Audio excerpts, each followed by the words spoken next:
ಸ್ವಾಗತ. ಕೊಳಕು ಹಾಗೂ ಹರಿದ ಬಟ್ಟೆ ಧರಿಸುವುದು. 2. ಒಡೆದ ಕನ್ನಡಿಯಲ್ಲಿ ಮುಖ ನೋಡಿಕೊಳ್ಳುವುದು. 3. ಕುಡಿಯುವ ನೀರನ್ನು ರಾತ್ರಿ ಹೊತ್ತು ಮುಚ್ಚದೇ ಇರುವುದು. 4. ಸೂರ್ಯೋದಯ ಆದ ಮೇಲೆ ಇನ್ನೂ ನಿದ್ದೆ ಮಾಡುವುದು.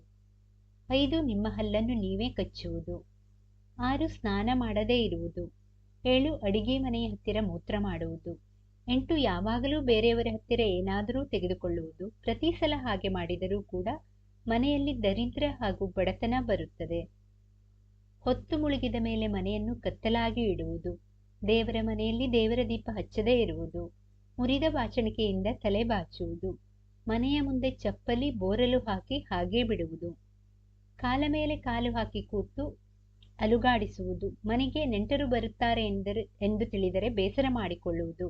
ಮಂಗಳವಾರ ಮತ್ತು ಶುಕ್ರವಾರ ಕಣ್ಣೀರು ಹಾಕುವುದು. ಯಾವಾಗಲೂ ಮನೆಯಲ್ಲಿ ಜಗಳ ಮಾಡುವುದು. ದೇವರಿಗೆ ಪೂಜೆ ಮಾಡದೇ ಇರುವುದು. ಅಡಿಗೆ ಮನೆಯಲ್ಲಿ ತಲೆ ಬಾಚುವುದು. ಬಾತ್ರೂಮ್ ಬಾಗಿಲನ್ನು ತೆಗೆದು ಇಡುವುದು. ಮನೆಯಲ್ಲಿ ಯಾವಾಗಲೂ ಪಾತ್ರೆಯನ್ನು ಶಬ್ದ ಮಾಡುವುದು. ಸಂಜೆ ಹೊತ್ತು ಮೊಸರು, ಉಪ್ಪು ಹಾಗೂ ಹುಣಸೆ ಹಣ್ಣನ್ನು ಬೇರೆಯವರಿಗೆ ಕೊಡುವುದು. ಮೇಲೆ ಹೇಳಿದ ಈ ಎಲ್ಲಾ ಕಾರಣಗಳು ಕೂಡ ಬಡತನ ಬರಲು ಕಾರಣವಾಗಿದೆ.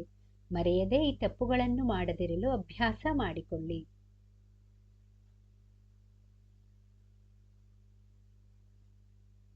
ವೀಕ್ಷಕರೇ, ಈ ಮಾಹಿತಿ ಇಷ್ಟವಾದಲ್ಲಿ ದಯವಿಟ್ಟು ವಿಡಿಯೋನ ಲೈಕ್ ಮಾಡಿ, ಚಾನಲ್ ಅನ್ನು ಸಬ್ಸ್ಕ್ರೈಬ್ ಮಾಡಿ. ಕೇಳಿದ್ದಕ್ಕಾಗಿ ಧನ್ಯವಾದಗಳು. Thank you for watching. Please like, share, comment and subscribe to Lakshmi.